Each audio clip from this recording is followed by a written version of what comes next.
Okay, so I've got a little idea for what I'd like to use as a hook element to this track. I want to create like a stabby chord kind of pattern that sounds quite old school. So let's create a track for a new sampler, because that's what I'm going to use. There we go. Go to Ableton's sampler, drag it onto the track, and I'm going to go back to my Loopmasters Cosmic Drum and Bass sample pack. Look through the synth and pad sounds to find a sound that I can make a stab out of. Not that one.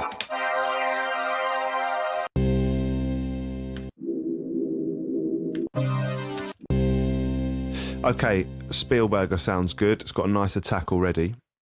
And I can see the keys in C. So when I drag it directly onto the sampler, make sure that the root key is set to C. So let's have a listen to that. Okay, quite a nice fat sort of sound. And what I want to do with this, I want to play some chords. So I know that the key that we're working in is F, because that's what we wrote our bass line in. So I'm going to base the pattern around an F minor chord. So already that's got that kind of old school sort of sound that I'm looking for. Okay, so we've got our sound. We've got that F minor chord that I want to play. I'm going to base it around that. So let's just roll the loop that we've got, and I'm just going to jam some stuff over the top of that until I come up with something that I'm happy with.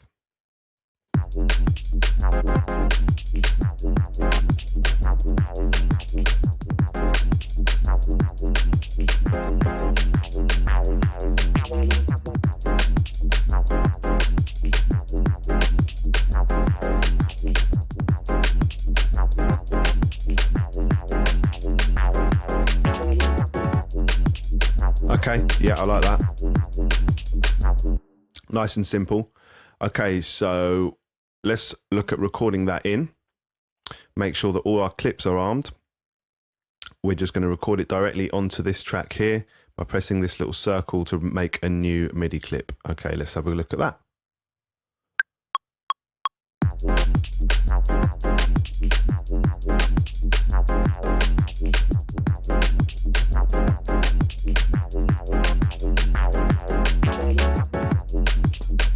Okay, that's our loop. Okay, so here's our part recorded in. And the first thing we need to do is just make sure that this right marker is making an 8-bar loop. So we just drag it to the end of 8 bars there. Let's have a listen to what we've got. Okay, I'm going to need to quantize to tighten up my dodgy playing.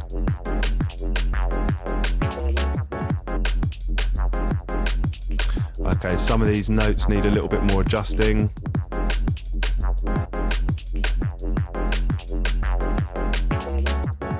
Okay, that's better.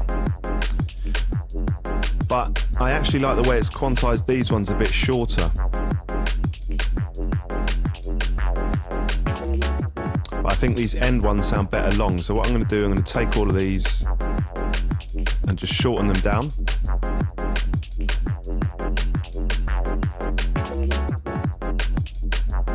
Okay, that's nice.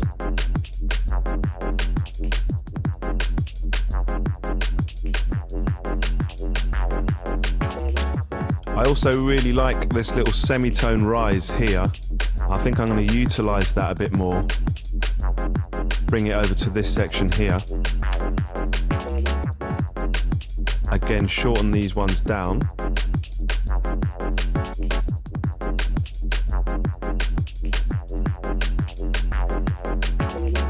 Okay, I'm going to have to go into the bass and move the notes that happen here up a semitone so they don't clash. So let's do that quickly. That is here. And in the mids. So let's have a listen to that now.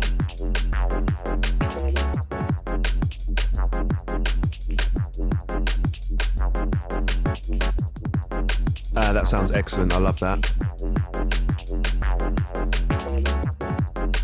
Okay, so there's our pattern in. but the sound itself is a bit brash and a bit crude. So let's have a look now at making that sound a little bit more classy and fit with the rest of our track. Okay, so we've got our pattern in, all quantized and all tight and looping nicely. Let's have a look now at making the sound a little bit better. So at the moment it sounds a bit out of place and a bit brash. So let's have a look at shaping it a little bit. I'm going to use some release, lengthen the release on the amp envelope, which means that, there we go, the sound will take a little bit of time to die away once the key has been released. So that already sounds a lot better. Now let's look at using some filtering. Turn that on, set to a low pass, take this all the way down, right down. Add some resonance. Right, so you can hardly hear it now, but what we're going to use is we're going to use the filter envelope to shape that a little. So we're going to give it a positive value. Okay, so you can start to hear what I'm talking about now. Let's add a little bit more decay time.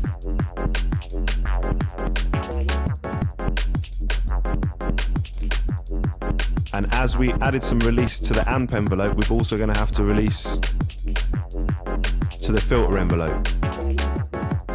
Okay, there we go. That's a bit long maybe.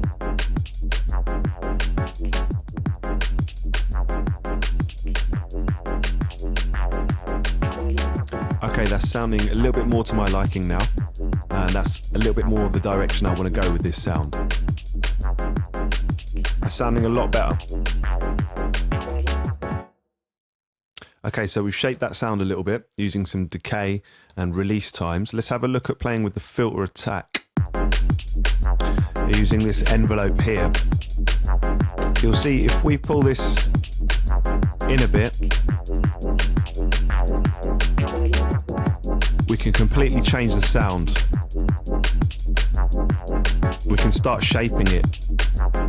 We can go from there to there.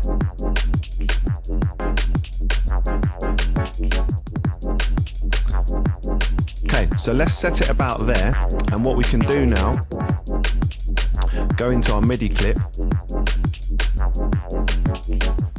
open up the modulation envelope down here, this little E,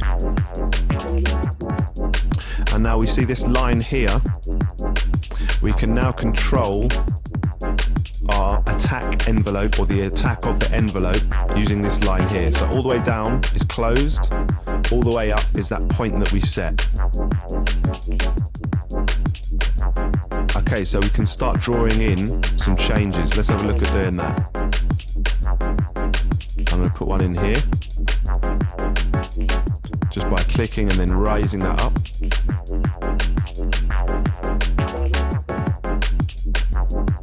Okay. Right, I think I'm going to carry that pattern on. I like that.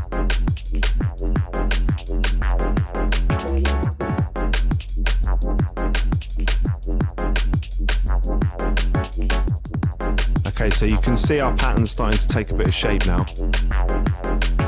Definitely starting to sound a bit more cool, a bit more what I was after.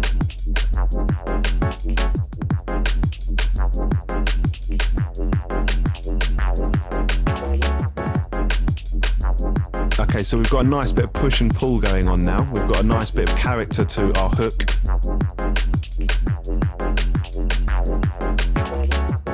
Okay, sounds excellent, but we're not done yet.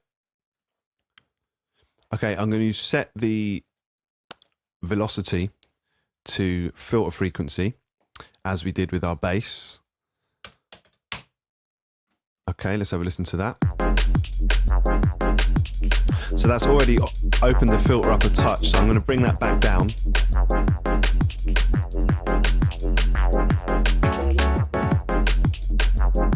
Okay, that's better. And then I'm just going to have these last three chords kind of rise up a bit, just to really emphasize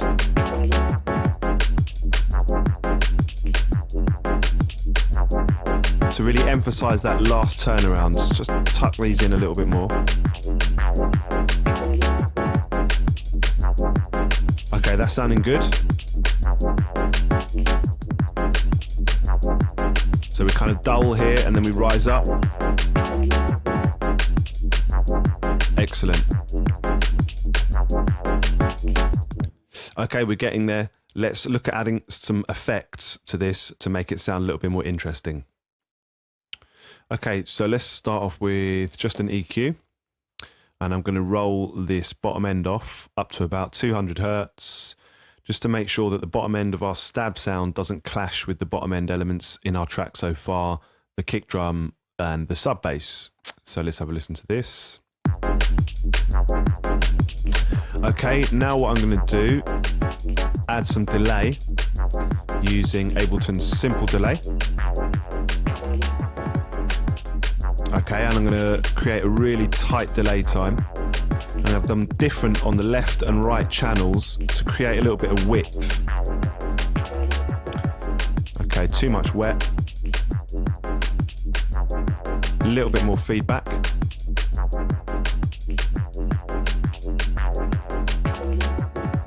Okay, that's added a nice bit of width. Let's add to that width by using a phaser. Using this preset here, 4-pole fizzle.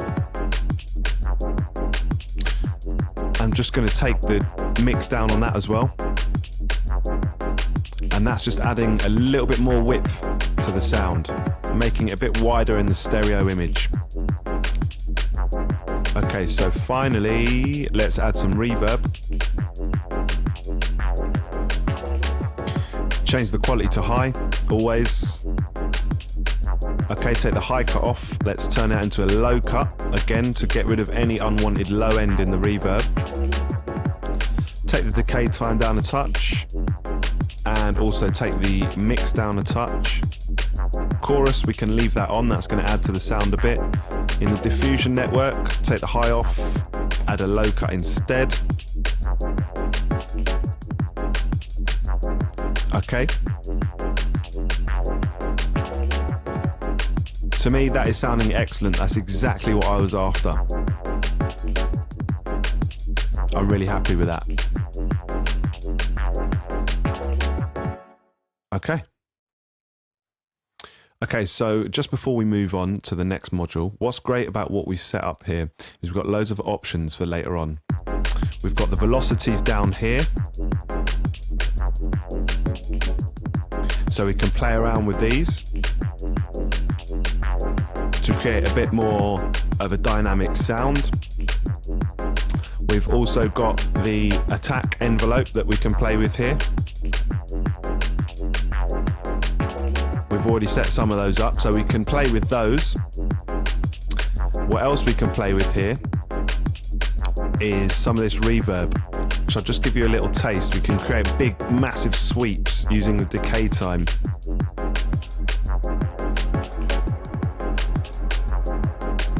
And then we whack that wet up. Okay, so that's just a little taste of what we can do next, but what's really important is that we don't get caught up on that stuff now. We make an arrangement and we keep in our heads what we'd like to happen where, and we just, even if we haven't got the right elements, we just get cracking, get our elements down, get the arrangement down rather, and then move on. Otherwise we're going to get caught up in twiddling all these knobs and making stuff sound cool, and that just takes ages and you can lose the vibe. So let's move on.